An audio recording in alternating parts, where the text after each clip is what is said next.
Britain's Chancellor George Osborne is announcing billions more in government spending cuts. Austerity measures are already biting for many across the UK, and as RT's Sarah Firth reports, the effect could be devastating for some of the most vulnerable. Once a place of sanctuary, now a potent symbol of austerity Britain. Her small garden was where Stephanie Botchell often sought refuge from her financial woes. It was here she'd raised a family. But when her son moved out, she was caught by the new government scheme. Thus, the bedroom tax, those in social housing with spare rooms must face a cut to their housing benefits or move to somewhere smaller. Less than a month ago, and the 53-year-old grandmother of one killed herself by stepping in front of a moving lorry. She left this suicide note behind for her devastated family. A back garden was her world. She loved the back garden, going out there. This was her home, and the thought of moving away and leaving all that she'd known for 18 years was quite a big impact.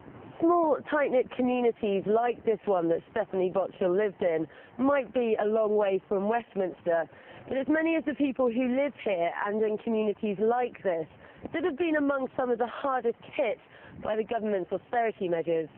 There's many people are facing the same problems. They're having to pay considerably more from a budget, a household budget, which already is just stressed beyond belief. To have cut back on austerity, fine.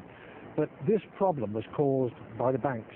This problem was caused by not proper regulation of the financial services. It wasn't caused by poor people. The government insists that the cuts are necessary and that the current changes to the benefit system will eventually improve the lives of some of the poorest families.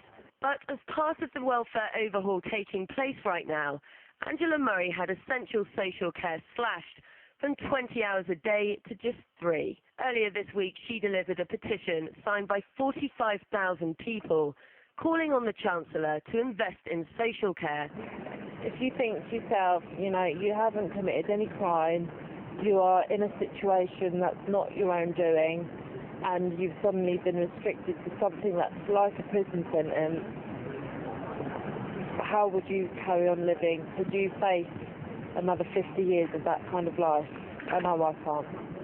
I'm sure they've all got big houses, they're all well provided for, Some of us are not gifted with money, some of us just lead ordinary everyday lives, and unfortunately, that's the way of the world. But I'd rather be that than one of them. Experts have said that situations like Stephanie's are avoidable and point to Iceland as an example. The country saw a collapse of its banking system a few years back, but protected social spending. Choosing stimulus over austerity during their banking crisis saw Iceland enjoy 3% growth in 2012 compared to just 0.2% in the UK. But with the government seemingly committed to their austerity drive, the worry is that these cuts will, for many more people across the UK, like Stephanie Botchell's friends and family, have effects that are irreversible. Sarah Firth, RT, Birmingham. For more on the UK cuts, I'm joined live from Edinburgh by writer John White. So Osborne claimed that the British economy is, quote, out of intensive care. Do you think that's the case? Well, only in the rarefied world of the Tory party would that be the case.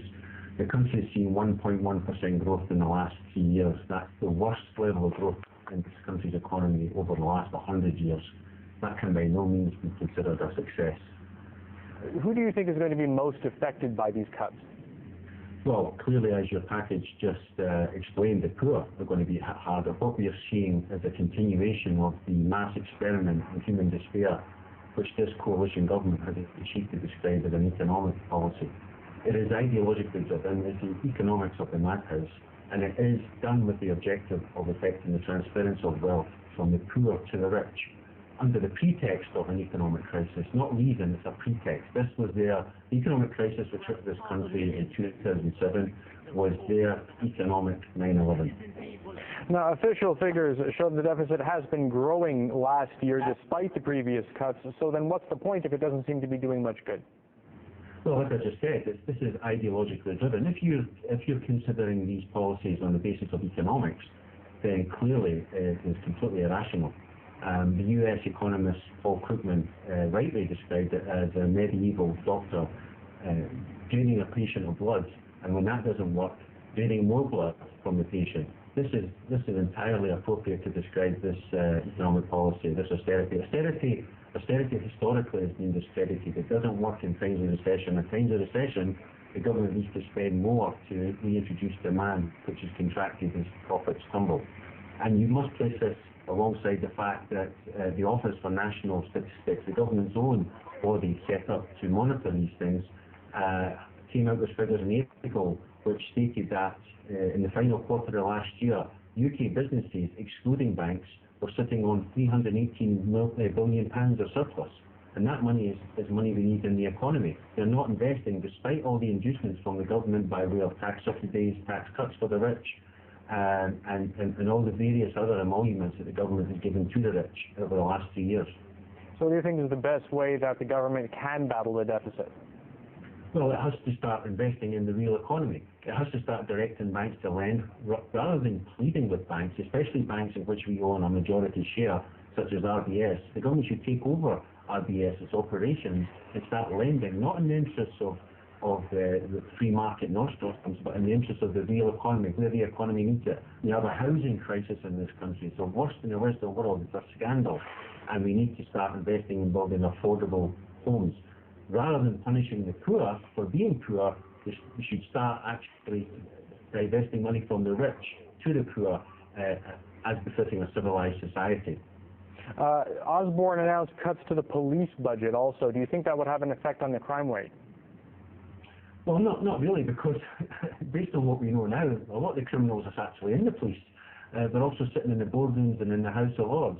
It may have an effect, but I think they've consolidated the police and taken away regional power from the police. So I think it's yet to be seen. But as I say, the cuts in the police budgets are minimal compared to the cuts that's going on for the poor in terms of benefit caps and so forth. All right, John White, thanks very much for your insights.